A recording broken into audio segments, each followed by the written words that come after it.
As you guys know, um, I moved from California to Connecticut, and it's been over a year. And a lot of people, I explain this like all the time, so I'm gonna put this in a video. But the reason why I moved because my grandfather, he was sick. He was dying from pancreatic cancer. If you guys don't know, and um, I lived with him for the last 4 months of his life, and he is a huge inspirational figure to me because he was such a value and asset to the city I live in, um, of New London. It's um, he's very inspirational to me because of the fact that he just gives so much to people, and he doesn't like expect anything in return. He just uses God-given gifts to like just add to his community.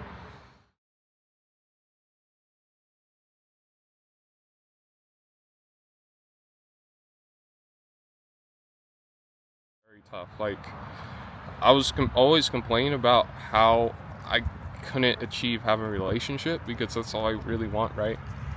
And then I had like some tough conversations with people that I cared about, and I gotta say I do come across as like a little bit silly, and I don't, and it doesn't mean that I am no way, shape, or form like not care about life. It's just my personality. I love puns. I love making jokes, things like that. But someone had to set me aside and tell me, you gotta slow it down on that.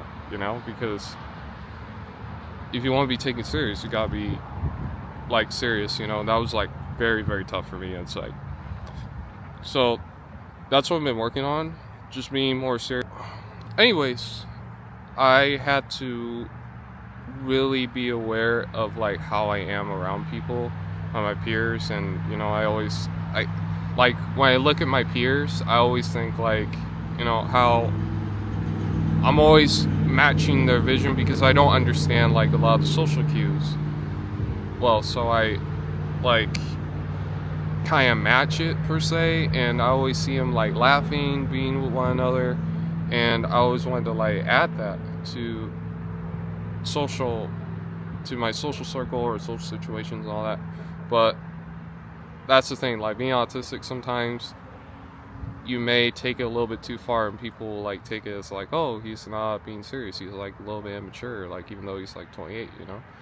And that's kind of like a tip. So like when you're gaining tips from people, or like social coaches, social skills coaches, or like anybody that you care about, always take social skills with a grain of salt and really have like some self-reflection with yourself, and have people that care about you talk with, like, because if you take it too far, you're gonna burn yourself out. And I'm gonna give you an example of how that was for me.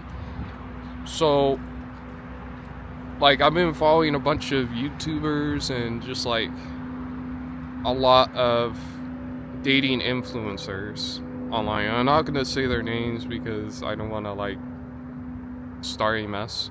But like, for example,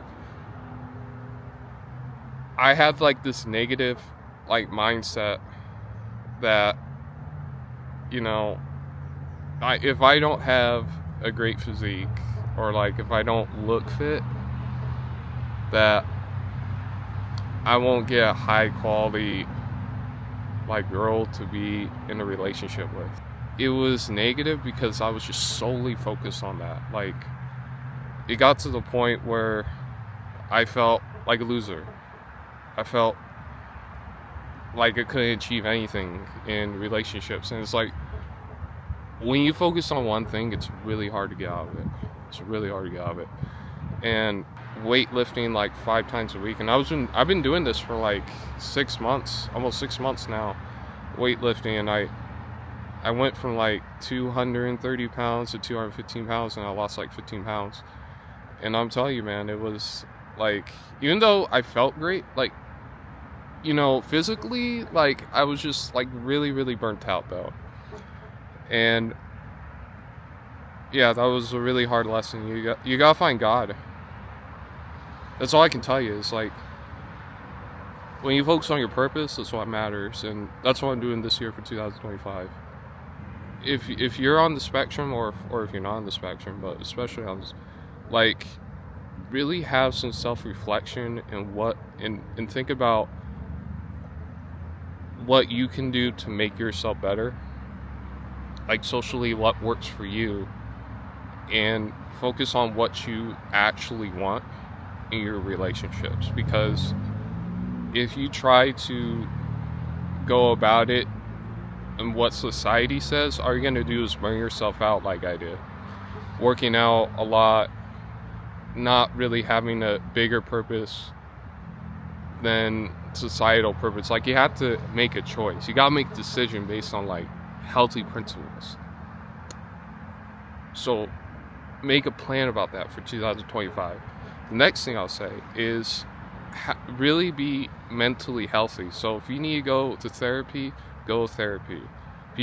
I tell people this every day. Like, people think that men going to therapy are like they're soft, or like people are soft going to therapy.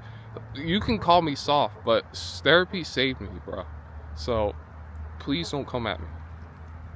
Try it, and I gotta tell you, you'll thank me, and you'll thank Jesus for allowing you to, like, do that. And then the next thing is, just sometimes you just have to give up things for yourself, and so you can start focusing on not just yourself all the time, but other people, and giving to the community, because that's what creates community, not just what you get, but what you give. And you have to be in a healthy environment.